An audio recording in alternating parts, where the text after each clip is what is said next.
60 বছরেও লড়তে ভুলিনি, জেলে ভরবে। পরপর পোস্টে কার ওপর ক্ষোভ উগড়ে দিলেন সলমান। সলমানের রক্তচক্ষুর ভিডিওটি ভাইরাল হয়ে গিয়েছে, জোর চর্চা নেট দুনিয়ায়। পাপারাচ্চির ওপরে ভয়ানক চটলেন সলমান খান। হাসপাতাল থেকে বেরোনোর সময় চিত্রসাংবাদিকরা লাইন দিয়ে দাঁড়িয়ে ছবি তুলছিলেন ভাইজানের। তা দেখে নিজেকে আর সামলাতে পারেননি তিনি। প্রথমে ক্রুদ্ধ চোখে ইশারায় বোঝালেন ব্যাপারটা তিনি একেবারেই পছন্দ করছেন না। এরপর সোশ্যাল মিডিয়ায় একাধিক পোস্টে উগড়ে দিলেন ক্ষোভ।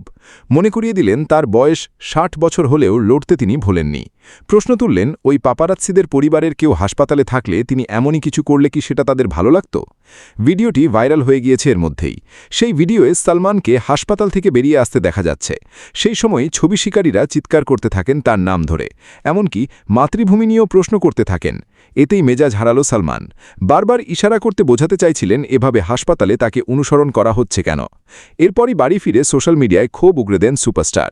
লেখেন, হাসপাতালে আমার যন্ত্রণাকে উপভোগ করতে দেখলাম প্রেসকে।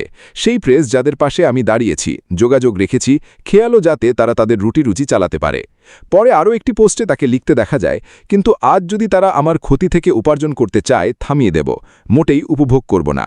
ভাই ভাই ভাই মাতৃভূমির নিকুচি করেছে। ছবি বেশি গুরুত্বপূর্ণ নাকি জীবন? এখানেই থামেন রে সলমান। আরও একটি পোস্টে লেখেন, আমি 100 জনকে জ্বালিয়ে দিতে পারি। ভাইয়ের দুঃখ নিয়ে ফের ট্রাই করতে এসো। করেই দেখো না ট্রাই। তোমাদের কোনো প্রিয়জন হাসপাতালে থাকলে আমি কি এমন করতাম?